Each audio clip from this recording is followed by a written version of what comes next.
Abra sua Bíblia em Atos, livro de Atos, capítulo 9, a conversão de Saulo no caminho de Damasco. Deus quer trazer uma palavra especial ao seu coração, muito mais do que uma simples palavra de um homem, mas a palavra de Deus. Deus quer falar pessoalmente com você. Deus quer falar diretamente ao seu coração. Você está com o coração aberto para receber? Você está com os ouvidos abertos? Aqui está o povo que tem ouvidos e ouve a palavra de Deus? Amém. Então vamos ler a palavra de Deus. Capítulo 9 de Atos, a conversão de Saulo no caminho de Damasco. E Saulo, respirando ainda ameaças e mortes contra os discípulos do Senhor, dirigiu-se ao sumo sacerdote e pediu-lhes cartas para Damasco, para as sinagogas, a fim de que se encontrasse alguns daquela seita, quer homens, quer mulheres, os conduzisse presos a Jerusalém. E indo no caminho, aconteceu que, chegando perto de Damasco, subitamente o cercou um resplandecer de luz do céu. E caindo em terra, ouviu uma voz que lhe dizia: Saulo, Saulo, por que me persegues? E ele disse: quem é, Senhor? E disse o Senhor: eu sou Jesus, a quem tu persegues. Duro é para ti recalcitrar contra os aguilhões. E ele, tremendo e atônito, disse: Senhor, que queres que faças? E disse-lhe o Senhor: levanta-te e entra na cidade, e lá te será dito o que te convém fazer. E os varões que iam com ele pararam espantados, ouvindo a voz, mas não vendo ninguém. E Saulo levantou-se da terra, e abrindo os olhos não via ninguém. E guiando-o pela mão, o conduziram a Damasco. E esteve 3 dias sem ver, e não comeu e nem bebeu. E havia em Damasco um certo discípulo chamado Ananias. E disse-lhe o Senhor em visão: Ananias. E ele respondeu: eis-me aqui, Senhor. E disse-lhe o Senhor: levanta-te e vai à rua chamada direita, e pergunta em casa de Judas por um homem de Tarso chamado Saulo. Eis que ele está orando. E numa visão ele viu que entrava um homem chamado Ananias e punha sobre ele a mão para que tornasse a ver. Feche os seus olhos. Senhor meu Deus, te pedimos, meu Pai, que a sua palavra seja liberada. A sua palavra que é espírito e que é vida. Que ela possa ser liberada e penetrar no mais íntimo do nosso ser. No íntimo de cada ser, de cada pessoa que está neste lugar. Que ela possa tocar no espírito, na alma e no corpo. Trazendo libertação, cura. Senhor, que seja uma noite de encontro. Que seja uma noite, meu Pai, a qual o Senhor nos diga o que nós devemos fazer. Senhor, fala comigo. Ministre ao meu interior, ministre ao meu íntimo, meu Pai. Palavras secretas, palavras, meu Pai, que estão ligadas ao meu chamado. Palavras que estão ligadas ao chamado desta comunidade. Senhor, te pedimos, meu Pai, o seu respaldo. Te pedimos a sua unção e a sua virtude para que seja derramada sobre este lugar. Coloque, meu Pai, a sua graça, a sua misericórdia sobre cada um de nós e sobre todos os nossos familiares e a nossa parentela. É isso que te pedimos, meu Pai, em nome de Jesus. Amém. Esta palavra, confesso que é uma das palavras que eu mais gosto.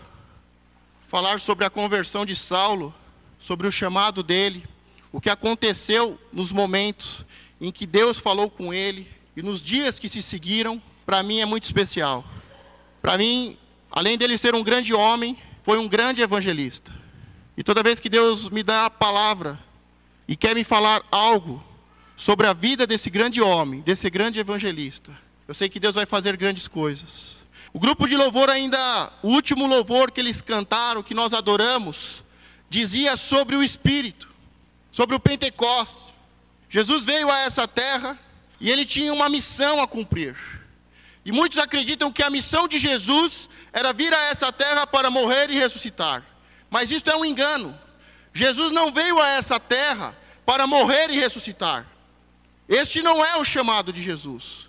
O chamado de Jesus para descer a esta terra é completo. Jesus veio a essa terra para nascer, crescer, viver, ter um ministério, morrer, ressuscitar, subir aos céus e o Espírito de Deus, a terceira pessoa da Trindade, pudesse descer.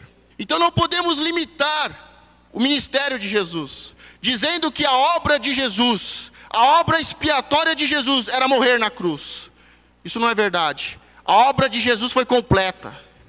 Ele foi gerado como homem, nasceu, ele cresceu, ele teve que aprender, ele teve que passar por experiências, passou por perseguições, passou por momentos difíceis, passou por momentos bons, assumiu o seu chamado, foi batizado, libertou pessoas, curou, trouxe a palavra do reino e também morreu e ressuscitou. Depois que ele morre e ressuscita, ele ainda fica 40 dias na terra ministrando aos seus discípulos, ministrando a um grupo de aproximadamente 500 pessoas. Mas quando é chegada a hora dele subir, ele diz que aquelas pessoas, que os seus discípulos, os apóstolos, aquelas pessoas, aproximadamente 500 pessoas, deveriam ficar em Jerusalém, para que o Espírito fosse derramado, para que viesse o Pentecoste, para que a igreja de Cristo, o corpo de Cristo, a nova aliança, estivesse totalmente plena, cheia do Espírito e pronta para cumprir o seu chamado. Diga, eu tenho que estar cheio do Espírito para cumprir o meu chamado. E foi o que aconteceu, os discípulos foram cheios do Espírito. Quem já leu o texto do Pentecoste, e o pastor tem trabalhado esse texto na escola de líderes, tem trabalhado sobre os textos que falam sobre ministérios, sobre dons, sobre como devemos trabalhar na igreja, como devemos fazer as coisas, como devemos fazer a obra de Deus. E depois que isso aconteceu, o evangelho começou a ser pregado para todas as nações. E eu fui estudar esse texto, Deus me incomodou para que lesse esse texto novamente, estava lendo, estava meditando, e eu encontrei um historiador que ele disse algo muito interessante. Ele falou, depois que Jesus morreu e ressuscitou, que houve o Pentecoste, a coisa mais importante que aconteceu na história da humanidade. Vou repetir, depois que Jesus morreu e ressuscitou, que houve o Pentecoste, a coisa mais importante que aconteceu foi a conversão de Saulo.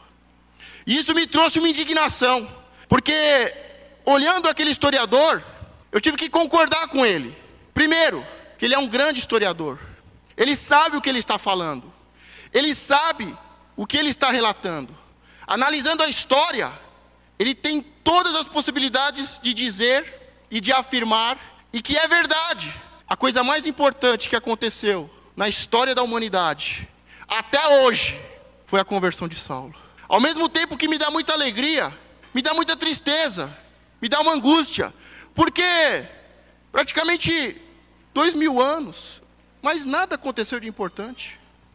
Depois da conversão de Saulo, o que aconteceu de importante dentro do evangelho? Qual foi o grande homem que Deus levantou? Qual foi a grande igreja que Deus usou? Então, ao mesmo tempo que esta palavra é verdadeira, a coisa mais importante, depois da morte e ressurreição e do Pentecoste, foi a conversão de Saulo. E de lá para cá, isto tem sido um marco dentro do evangelho. Nada que aconteceu depois disso é mais importante do que a conversão de Saulo. E isso me indigna, porque muitos anos passaram, muitas décadas aconteceram, gerações se levantaram, e geração após outra se levantou, e nada de grande aconteceu. Diga, está na hora de algo grande acontecer. Está na hora de Deus me usar para fazer algo grande no evangelho. E o engraçado é que Saulo, o texto começa dizendo que Saulo estava perseguindo a igreja. Hoje muitas pessoas dizem, a igreja está tranquila, hoje não há perseguição, hoje é fácil de ministrar o evangelho. Em parte isso é verdade, mas a igreja está sendo perseguida e nós não estamos percebendo. Porque o tipo de perseguição que nós estamos sofrendo, ela é psicológica. No tempo de Saulo, e ele mesmo era um dos perseguidores, a perseguição era física. Eles corriam atrás, prendiam, batiam, chicoteavam, lançavam presos em cadeias. A perseguição era física. E hoje, ela é psicológica. Sabe qual é o tipo de perseguição que nós temos hoje? Ser crente é ser burro. Crente é tudo estranho. Você vem para a igreja na quarta-feira à noite, no domingo, as próprias pessoas da sua família dizem: você vai perder tempo, você vai na igreja, você está orando. E essas palavras são piores do que chicotadas, essas palavras são piores do que pedradas, porque isso vai destruindo a alma da igreja, isso vai destruindo a sua alma. Você está sendo perseguido e nem percebe. Você está se trocando, você está se preparando para vir à casa do Senhor, e a sua família está sentada no sofá, está debochando de você. Os seus amigos olham para você e dizem: olha lá o crente. Esse é o pior tipo de perseguição. E isso está destruindo, porque isso vai destruindo a nossa alma, vai criando marcas, vai criando hematomas, vai deformando a nossa vida. E quando nós nos tomamos por si, estamos dizendo: realmente, ir à igreja não vale a pena, ir à igreja não dá resultado, eu não vou orar mais. Eu estou orando e os outros estão assistindo televisão. Eu estou orando, estou indo para a igreja e os outros estão indo para o shopping center. Mas esse é um tipo de perseguição que está acontecendo nos nossos dias. O diabo sabe que se ele fizer uma perseguição ferronha, de perseguir, de bater, de prender, de proibir, de fechar as igrejas, ele sabe que isso vai fazer a igreja crescer. Mas nós estamos sendo perseguidos e nem estamos nos tomando conta, nem estamos dando conta do que está acontecendo. O diabo está nos perseguindo, e é o pior tipo de perseguição, é a perseguição psicológica. O diabo está afrontando a sua alma, o diabo está batendo na sua alma, o diabo está ferindo a sua alma, para que você caia em cadeias, para que você vá para o deserto, para que você caia em maldição. Então não se distraia, não caia nessa história de que a igreja não está sendo perseguida, não caia nessa ilusão de que ninguém está indo contra você, que ninguém está indo contra, que não há perseguições contra a igreja. Não caia nessa história, porque todos os dias o diabo está te perseguindo, todos os dias o diabo está lançando pequenas flechas, pequenas setas na sua alma, para deixá-la doente, para inflamar a sua alma, para fazer você parar, para você ser como os do mundo são, para você não vir à casa de Deus, mas ir para o shopping, para você não orar, mas para você ficar na frente da televisão. Guarde a sua alma, guarde o seu coração, não permita que o diabo te persiga, não permita que o diabo venha te ferir, porque a igreja hoje espera isso. A igreja hoje espera que os políticos vão fazer decretos, que os políticos vão fazer uma lei. É proibido adorar o Deus de Israel, é proibido adorar o Deus de Abraão, de Isaac e de Jacó. Está proibido a reunião, está proibido os cultos. E esse tipo de perseguição só virá nos últimos tempos, nos últimos dias.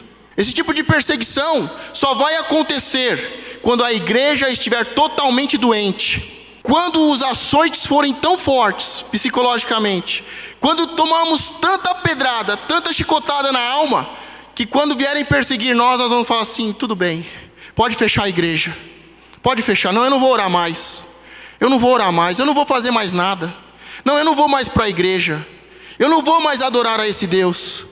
Aí virá a perseguição física. Então não deixe o diabo te abater, não deixe esse tipo de perseguição ferir a sua alma. Se mantenha firme, se mantenha orando pela sua família, se mantenha orando por salvação e por conversão. Não abra mão do que Deus está te dando. Mas Saulo, ele tinha não só no seu coração o desejo de perseguir os que eram por ele da seita, os do caminho, aqueles que adoravam a Jesus, mas ele tinha toda a autorização, ele tinha cartas, ele tinha o respaldo de toda a autoridade daquela época para perseguir as pessoas. E quando ele se preparava para perseguir as pessoas de Damasco, quando ele estava no caminho de Damasco, houve um encontro. E o engraçado é que quando houve o encontro, era meio-dia a hora que Jesus teve um encontro com ele. E a luz, o resplandecer foi tão grande, que ele caiu em terra, e ele questionou. A primeira pergunta que ele foi: quem és, Senhor? Diga, quem és? Senhor. Saulo, ele não tinha dúvida que que ele estava diante de uma divindade. Ele não tinha dúvida que ele estava diante de um anjo, de um ser espiritual, de um Deus, de uma entidade. Ele não tinha dúvidas disso. Ele queria saber quem era, se era um anjo. E para o espanto dele, era Jesus a quem ele perseguia. E aí Jesus responde para ele: sou eu, Jesus, a quem você persegue. O engraçado é que Jesus já tinha morrido, já tinha ressuscitado, já tinha subido aos céus, já tinha ocorrido o Pentecoste. Jesus não estava mais aqui. Só que Jesus diz para ele: eu sou o Jesus a quem tu persegues. Nós temos que tomar muito cuidado, porque muitas vezes estamos perseguindo Jesus. Quando falamos mal de alguém, você pode estar perseguindo Jesus. Quando você está afrontando alguém, você pode estar afrontando Jesus. Quando você quer o mal de alguém, você pode estar querendo o mal de Jesus. E ele diz: sou eu, Jesus, a quem tu persegues. Porque quando nós perseguimos alguém que faz parte do corpo de Cristo, estamos perseguindo o Cristo, o Jesus. E ele cai em terra e pergunta: quem és, Senhor? Sou eu, Jesus, a quem tu persegues. O engraçado é que quando Jesus chama Saulo, a palavra que Jesus usa não é o nome dele, Saulo, é Saul. Se você pega uma Bíblia de estudo, você vai ver que o nome é Saul, Saul. É o nome de Saulo no original, na sua língua materna, no aramaico, que significa pedido de Deus. Deus tem pedido muitas coisas para nós. A primeira palavra que Deus usou, que Jesus liberou para Saulo foi Saul, Saul. Pedido. Eu estou te pedindo. Eu estou te pedindo para fazer algo. Eu estou te pedindo para fazer isso. Faça isso, Saulo. Pedido de Deus. É o significado do nome dele, no original, em aramaico. Saul. Pedido de Deus. E eu queria perguntar para você: o que Deus tem pedido para você? O que Deus está pedindo para você? Qual foi o pedido que Deus te fez? Deus te pediu para fazer algo e você está fazendo? Deus pediu para você mudar e você está mudando? Deus pediu para você orar, você está orando? Deus pediu para você fazer a obra com zelo, você está fazendo? Pedido de Deus. Deus está te pedindo algo. Deus está te pedindo algo. Deus está te pedindo o seu coração. Deus está pedindo para que você faça alguma coisa. Deus está pedindo para que você mude, para que eu mude. Deus está pedindo para que nós venhamos a fazer o que Ele quer. Diga: eu tenho que fazer o que Ele quer. Fazer o que eu quero é fácil. E geralmente o que eu quero vai totalmente contra o que Deus quer. Pedido de Deus. Quando ele faz a primeira pergunta: quem é, Senhor? Jesus responde. Logo em seguida, Saulo pergunta outra coisa. É a segunda pergunta: Senhor, que queres que eu faça? Que queres que eu faça? Foi um encontro rápido, foram poucas palavras. Imagine você caminhando no sol do meio-dia, praticamente num local deserto, muito sol, muito calor, e exatamente, aproximadamente, meio-dia, você vê um resplandecer mais forte do que a luz do sol, mais forte e mais quente do que a luz do sol. Você cai, e as palavras são: presente de Deus, presente de Deus, pedido de Deus, pedido de Deus. Senhor, quem és o Senhor? O que o Senhor quer que eu faça? E aí Deus fala com ele, termina esse encontro espiritual, e quando ele vai se colocar de pé, ele percebe que não está enxergando. Ele percebe que não está enxergando. E as pessoas que estavam ao redor dele não viram ninguém, mas ouviram aquela voz e ajudaram ele a ser conduzido. E durante 3 dias ficou sem comer e sem beber. E Deus deu uma ordem para que ele fosse à casa de Judas, e ele foi conduzido. E lá iria acontecer o segundo encontro. Diga: todas as pessoas precisam ter um encontro pessoal com Jesus. Mas aqui entra a segunda parte do encontro. A segunda parte do encontro. E é aqui que Deus quer te usar.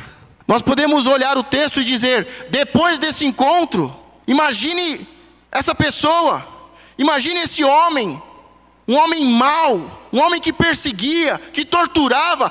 Em os capítulos anteriores, ele assistiu Estevão sendo pedrejado, um homem perverso, mas ele teve um encontro com Jesus. Jesus conversou com ele, houve um impacto, houve uma conversa, houve uma revelação, houve uma ordem.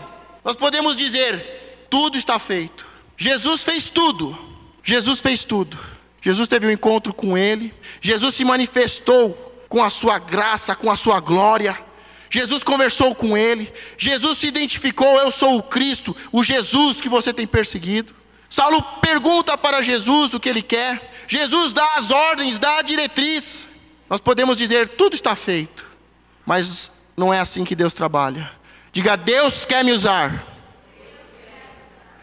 E aí, no mesmo instante, Deus começa a falar com uma pessoa que estava orando. Quantos estão orando aqui? Quantos estão orando por um familiar?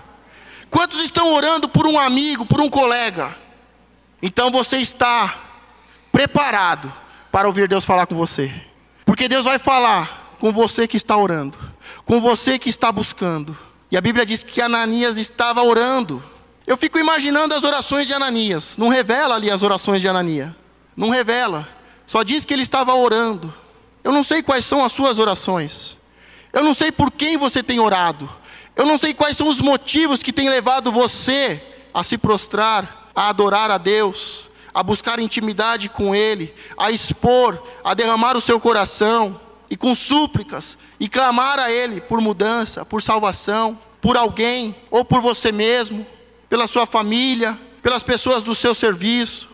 Eu não sei quais são as suas orações. E as orações de Ananias não são reveladas. Mas eu fico imaginando, uma época difícil, uma época de extrema perseguição. E ele fica sabendo que há uma pessoa que está perseguindo os discípulos de Jesus. E eu fico imaginando ele orando. Isso não está no texto, mas eu fico imaginando a oração dele. Eu fico imaginando, Senhor, as coisas estão difíceis. Senhor, há muita perseguição. Senhor, eu não estou conseguindo pagar as minhas contas. Senhor, as coisas estão difíceis. Eu estou apertado, eu estou sem dinheiro. Um familiar meu está doente. Eu fico imaginando as orações de Ananias. Senhor, as coisas estão muito duras, estão muito difíceis. Há muita perseguição. Eu fico imaginando as orações dele clamando, Senhor, volta logo. O Senhor prometeu que voltaria e reinaria sobre o seu povo. E eu fico imaginando as orações de Ananias. Senhor, está muito difícil. Estou muito angustiado. As coisas estão apertadas. Eu estou devendo para o banco. Senhor, eu estou devendo. O meu familiar está doente. A sua igreja está sendo perseguida, Senhor. Senhor, cuida de mim. Cuida da minha família. Senhor, me abençoa. Senhor, volta logo, pelo amor de Deus. Por favor, volta, Senhor. Eu fico imaginando as orações dele. Mas Jesus fala com ele. Deus libera uma palavra para ele. E diz, vá à rua direita e procure a casa de Judas. Lá tem um homem chamado Saulo de Tarso. Vai lá, imponha as mãos sobre ele e ore, para que ele volte a ter visão. Vai lá e ore por ele. Imponha as mãos para que ele volte a ter visão. Diga, visão. Tem muitas pessoas que estão cegas. Há muitas pessoas cegas, tomando o caminho errado. Há muitas pessoas na igreja, tomando o caminho errado, porque estão cegas. Saulo era um desses. Ele achava que sabia tudo. Ele tinha conhecimento, ele andava com pessoas sábias. Ele foi educado, ele foi ensinado pelos melhores homens, pelos melhores mestres da época. Ele aprendeu tudo. Ele aprendeu a lei, ele aprendeu os regulamentos. Fazia parte de um grupo dos fariseus. E ele achava que sabia tudo. Ele achava que tinha visão. E há muitas pessoas com uma Bíblia debaixo do braço, indo às igrejas, mas estão cegas. Há muitas pessoas no nosso meio, na nossa família, cegas, indo pelo caminho errado. Mas Jesus diz, vá à rua direita. Essa rua existe até hoje. Ela é inconfundível. Ela é inconfundível. Porque todas as ruas em Damasco, naquela região, as ruas são cheias de curvas, sinuosas, são ruas pequenas, mas a rua direita era a maior rua naquele tempo. Era uma avenida grande, reta, e representa o Evangelho. Não tome o caminho errado, não tome o caminho mais curto, não tome o caminho humano, não tome o caminho torto, não tome o caminho cheio de voltas. Pegue a rua direita e vá direto. É aquela rua que todo mundo conhece, ela é aquela rua reta, é a maior rua que tem, é a maior avenida. Vá à rua direita, à avenida direita, na casa de Judas. Você sabe que há muitos caminhos hoje. Há muitas pessoas dizendo, todos os caminhos levam a Deus. E você pode estar tomando o caminho errado. Basta ter uma Bíblia e ir à igreja. Este pode ser o caminho errado. Se não for o caminho de Cristo, não serve. Se não for o caminho de Cristo, o que diz a palavra, se não for como Cristo viveu, porque a obra dele foi nascer, viver e morrer. E ele deu todo o respaldo, toda a explicação, todos os princípios de como um homem e uma mulher deve nascer, deve crescer, deve viver, deve casar e deve morrer. Então não é qualquer caminho, não é de qualquer jeito a sua vida, não é de qualquer forma que você deve conduzir a sua família, os seus negócios. Existe uma rua direita, uma avenida direita. Todos conhecem. Todos sabem que ela é a maior, que ela é reta, que ela não se desvia. Mas poucos querem ir nela. Poucos querem pegar ela do começo ao final. E aí quando ele entra nessa casa e tem um encontro, a palavra diz que Ananias orou por ele. Sabe o que está precisando para nós termos um grande momento, como o momento que estamos vendo aqui na palavra? Sabe o que está precisando para que haja um momento tão importante e tão marcante no Evangelho, como a conversão de Saulo? Está precisando que você, que eu, que estamos orando, venhamos ouvir a palavra de Deus, a voz de Deus, dizendo, toma o caminho certo, toma o caminho do Evangelho, a rua, toma a avenida direita e vai à casa das pessoas. Entra nas casas, entra, ora, impõe as mãos, traz visão, traz luz, traz visão para as famílias. Quando Ananias foi chamado, ele começou a dizer, Senhor, eis-me aqui.